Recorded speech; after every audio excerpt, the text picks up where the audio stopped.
day. We got Yannick Hanfmann sitting down next to JJ and I.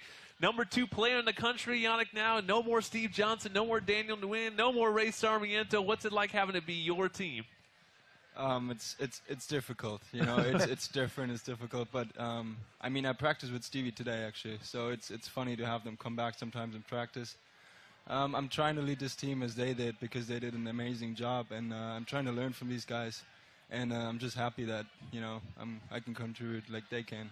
You know, as the #1 player on your tennis team, obviously, you know, it brings a certain prestige to it. But for those that might not know tennis, you're matched up against the #1 player from the other team every single week, and there's obviously a lot of pressure playing the best guy across from, you know, with the opponent you're facing. You know, how much do you feel like that responsibility, you know, to sort of the weights on your shoulders to sort of set the tempo for the rest of the team? I mean, it's definitely more pressure, you know. I'm putting a lot of pressure on myself, being, you know, the top guy. But in the end, we play next to each other, so it's 6 guys next to each other. So that makes it a little easier. You know, you play with your teammates, and they help you, you help them. So, I mean, it's a little bit more pressure, but also you play with your teammates, so it's fine. You announced yourself pretty boldly to the Trojan family as a freshman when you won the deciding match in the national championship. I mean, when you look back at that guy that was playing in that match, how much of an understanding did you have of that moment? I mean, how different of a guy were you back then, you know, now that you're a veteran? In that moment, I mean, I didn't know what was going on. So, well, I was a freshman, and the funny thing about that tournament was I did not win one match in the NCAAs besides that last match. And so I wasn't really happy overall, but obviously in that moment that was everything for me. So, and I've grown a lot since then. I mean, it's been 3 years. I'm just very happy about every single thing. I've struggled. Freshman year was a struggle. Sophomore year I was injured. So it's been like a gradual process, and I'm really happy about that. You know, but the other thing is you also have 2 national championships under your belt already.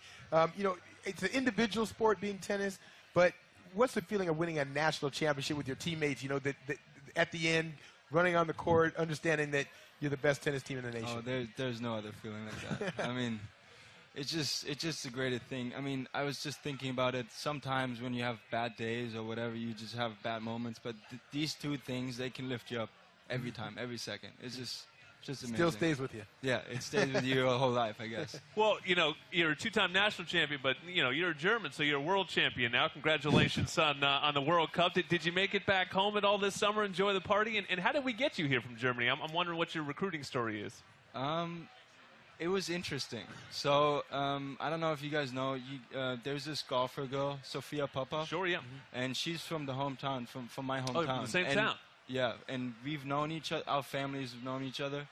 And so she told me, like, I didn't really know who was good in college tennis, who was, like, up there. And she told me, like, hey, look into USC.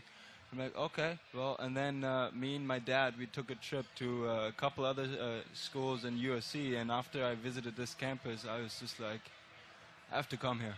And I told my dad, and actually Coach Smith, he didn't email me or recruit me that far. And then I emailed him. And he was like, oh, yeah, we're interested. Yeah, let's go. And so, yeah, that was fortunate because it's not that easy. What's the name of your town again? Karlsruhe.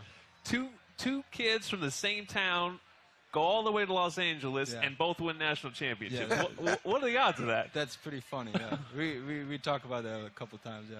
Well, it's crazy. Yannick and company are you're in the fall season now. You know, big goals of the fall season, and obviously everything gets decided in the spring.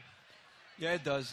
We have a couple of big tournaments in the fall. So we had that All-American Championships a week ago, and then I luckily qualified for the ITA National Indoors in New York, which is the most prestigious tournament in the fall, and I'm really happy to go back there. New York is a great facility, and it's going to be a lot of fun. You took a wonderfully depressing Instagram photo with your runner-up trophy from that All-American tournament. I enjoyed that. Follow them on Instagram, USC Men's Tennis. You can follow Yannick on Twitter, too, at Yannick Hanfmann. Yannick is the guy. Come out to Mark Stadium. If you haven't been to a college tennis, it's one of the most fun sports to watch because they get 6 matches going on at the same time, and USC is very, very good at it. They've won, 5 of the last 6 national championships? Yep. That's not bad.